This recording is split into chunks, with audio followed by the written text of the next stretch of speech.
And character is important and has been important at every one of the moments in our country's history. Think about it. If in 1776, Washington and Adams and Jefferson and Franklin had decided to negotiate with King George and not have the character and the courage it took to stand up for independence, which they knew had freedom and liberty, we'd be a smaller country. If in 1861, Abraham Lincoln decided to give the South away, rather than stand up and have the character to say that a house divided against itself cannot stand, we would not have the country that we have today. In 1941, if Franklin Roosevelt hadn't said that Holocaust around the world and Nazi domination was something the United States was unwilling to live with, well, we would have been a smaller country today, not the leader of the world that we became. And in 1981, if Ronald Reagan had been willing to live with a Soviet empire that killed and discriminated against its own people, that squashed its faith, then we would not have seen 9 years later the falling of the Berlin Wall and now a free and democratic Europe that helps to support the hope and the faith of each and every one of those people. Our faith teaches us, at least my Catholic faith teaches us, that character doesn't mean you're perfect. It doesn't mean that you're free of sin or faults. But what I believe my faith requires of me is when I do sin, when I do make mistakes, when people who work for me do the same, that I must admit it, that I must take responsibility, that part of getting forgiveness, whether it's from God or whether it's from the people who elected you when you make mistakes, is to first accept that responsibility and ask for forgiveness.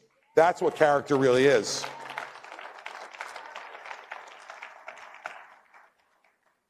Because beware, everybody, of a leader who never makes mistakes. Beware of a leader who has no faults. Beware of a leader who says that when something goes wrong, it's everybody else's fault. And he goes and he blames those people for anything that goes wrong, but when things go right, everything is to his credit. Now, there are a lot of people who wonder, after I was the first candidate to endorse Donald Trump in 2016, the very first,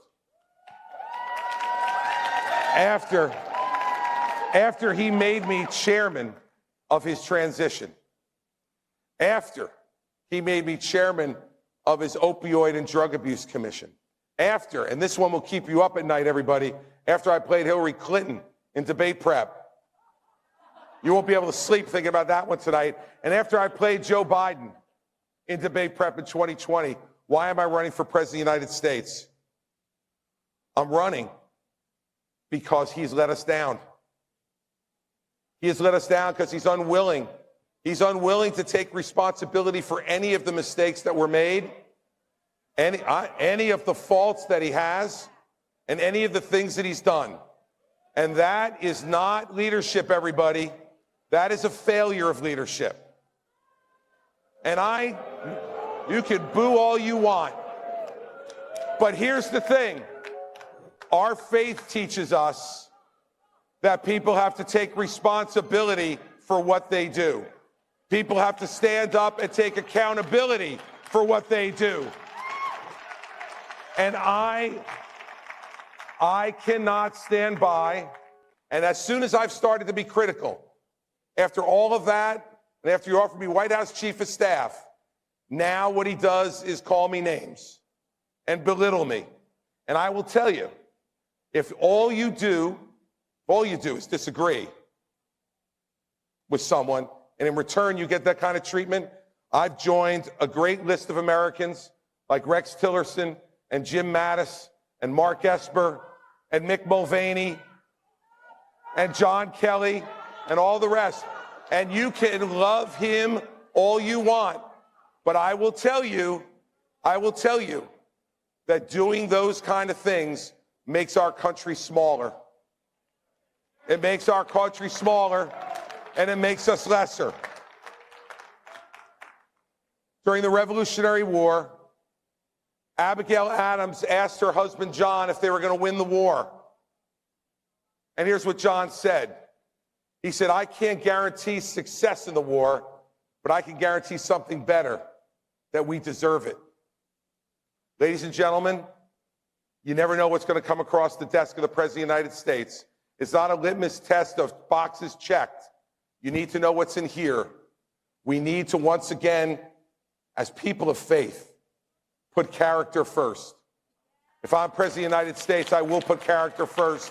I love each and every one of you for what you contribute to our country. I love that you are people of faith. I am too. And let's make America a country that cares once again about character and faith. Thank you all very much.